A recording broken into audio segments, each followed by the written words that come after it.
কলা এগুলা? এগুলি আনাজি কলা, এগুলি আঙ্গার রিক্সা কলা করে রাখো। রিক্সা কলা দিয়া ইলিশ মাছের মাথা দিয়া রান্না। হলুদ দিয়া ধুয়ে নিবেন না? হ্যাঁ হ্যাঁ, হলুদ দিয়া এটা ধোয়া লাগে, তাহলে কষটা ছাইরা দে, পরিষ্কার হয়েছে, কষ নাই। এই কারণে আমরা হলুদ দিয়া ধুয়ে নিই।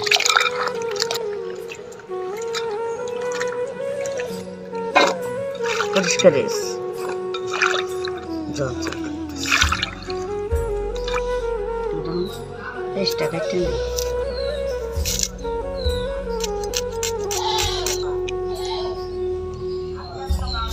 ইলিশ মাছের মাথা দিয়া কলা রান্না করতেছি, আনাজি কলা। আমগর ইলিশ মাছের মাথা আগে থেকে কাইটা রাইখা দিছিলাম। ইলিশ মাছের মাথা আমরা আগে থেকে কাইটা রাইখা দিছি, তো মানে যে কলা দিয়া রান্না করতেছি।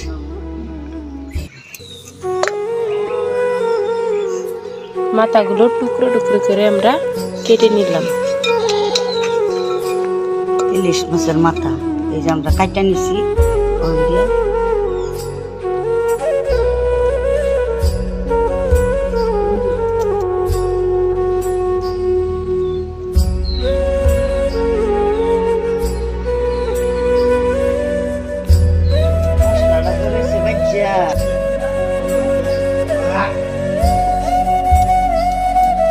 কড়াইটা গরম হয়ে গেছে, আমরা এবার তেল দিয়ে দিব। কড়াইটা গরম,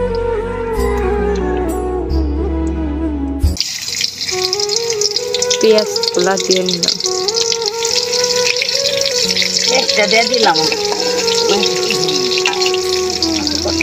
আগুন জ্বলছে, বুঝলাম।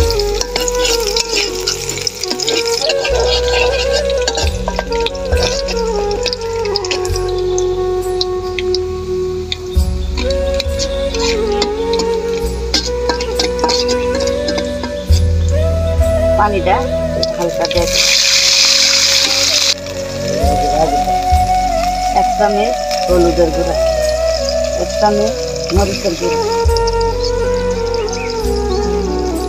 পরিমাণ মতো লবণটা দিয়ে নিই।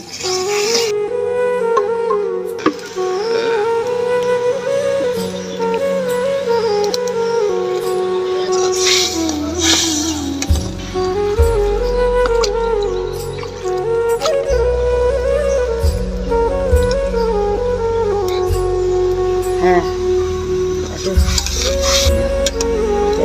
মানে আমরা কলাটা দিয়ে নিতেছি।